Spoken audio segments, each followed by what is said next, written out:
तो स्वागत है आपका एक और नई वीडियो में। सबसे पहले बात कर लेते हैं अपने OTC original tribal chief Roman Reigns के बारे में। अब आपको पता ही होगा रोमन रेंस को इस हफ्ते के मंडे नाइट रो में कितना बुरा तोड़ा गया था। रोमन रेंस में सुनामी पे सुनामी लगाई गई थी, सैतोलिस ने स्टॉम्प लगाया था, काफी खतरनाक एंड स्पेयर भी लगी थी ब्रॉन ब्रेकर की तरफ से।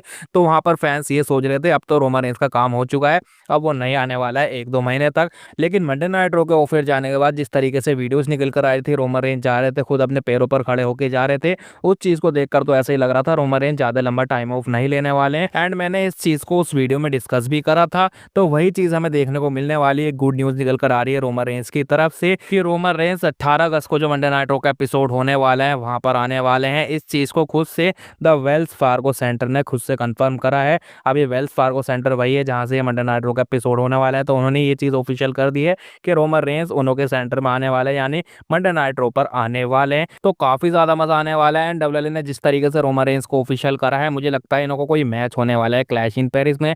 ऐसे रोमन रेंस वहां के लिए एडवर्टाइज तो नहीं है, लेकिन हो सकता है, लेकिन इसके चांसेस कम ही लगते हैं क्योंकि रोमन रेंस जिस शो के लिए एडवर्टाइज होते हैं वहां से कैंसिल हो जाते हैं, और जिसके लिए नहीं है वहां पर तो कहीं आने वाले हैं। और फिर उसके बाद तो इनों की मूवी की शूटिंग चालू हो जाने वाली है। पूरे सितंबर रोमन रेंस नहीं आने वाले हैं, फिर कहीं जाकर अक्टूबर में आएंगे एंड फिर नवंबर में उनों का वॉर गेम्स मैच में मैच होने वाला है, survivor series war games match में, क्योंकि वहां के लिए रोमन रेंस एडवर्टाइज हैं। खैर वैसा आपका क्या कहना है इस चीज के बारे में, आप कमेंट्स में जरूर से बताइएगा। इसके बाद कोई अपडेट नहीं है, बल्कि मैं आपको एक चीज दिखाना चाहता हूँ। यहाँ पर आप देख सकते हैं सबसे ऊपर है सीएम पंक, एंड यहाँ पर इन्होंने कुछ इस तरीके से लिख रखा है कि सभी ने कहा था कि सीएम पंक कभी भी डब्ल्यूडब्ल्यूई में नहीं आने वाला है, लेकिन उसने ये चीज करके दिखाई, उसका रिटर्न हो गया डब्ल्यूडब्ल्यूई में। एंड इसके बाद सभी लोग ब्रॉक लेसनर को कह रहे थे कि ब्रॉक लेसनर का रिटर्न नहीं होने वाला है डब्ल्यूडब्ल्यूई में, लेकिन वो चीज हुई, ब्रॉक लेसनर का रिटर्न हो चुका है, समर स्लैम में हमने देखा है।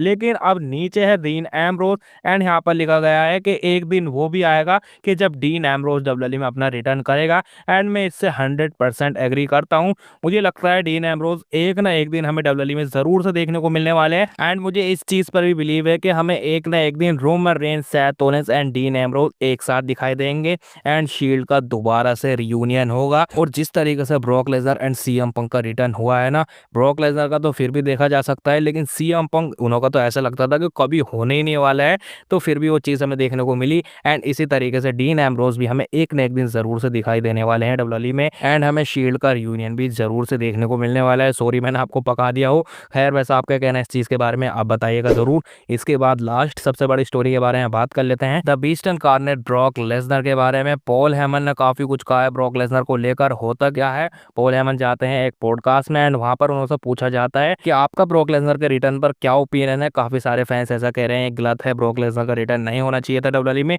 तो पॉल हेमन ऐसा कहते हैं कि आपको मेटलाइफ स्टेडियम में होना चाहिए था। जब ब्रॉक लेसनर का रिटर्न हुआ था ना, तो पूरा ही मेटलाइफ स्टेडियम फट गया था।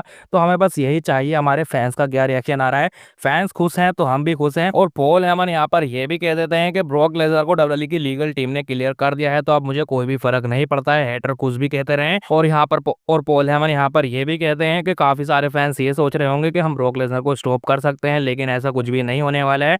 ब्रॉक लेसनर यहाँ पर स्टे करने के लिए आया है, अभी वो यहीं पर ही रहने वाला है, डब्ल्यूडब्ल्यूई में ही रहने वाला है। पॉल हेमन ने इस चीज को कंफर्म कर दिया है, ब्रॉक लेसनर अभी रहने वाले हैं। एंड पॉल हेमन ने बिल्कुल क्लियर आंसर दे दिया है, ऐसा हमें घुमा घुमा कर नहीं बताया है कि ब्रॉक लेसनर रहने वाले हैं, ब्रॉक लेसनर का क्या सीन हुआ है, कैसे ब्रॉक लेसनर आया है, ऐसा कुछ भी नहीं करा है। बल्कि पॉल हेमन ने हमें एक क्लियर आंसर दे दिया है कि उन्होंने क्या ओपिनियन है ब्रॉक लेसनर के रिटर्न के ऊपर। खैर वैसा आपका क्या कहना है इस चीज के बारे में, ब्रॉक लेसनर के रिटर्न के ऊपर आपका ये ओपिनियन है, आप कमेंट्स में जरूर से बताइएगा। तो बस आज की वीडियो तक की थी, आपको वीडियो कैसी लगी कमेंट्स में जरूर बताना है। आपको इसी तरह की वीडियो देखना पसंद है तो हमारे चैनल को जरूर से सब्सक्राइब करना है। मैं मिलता हूँ आपसे नेक्स्ट वीडियो में, तब तक के लिए बाय बाय।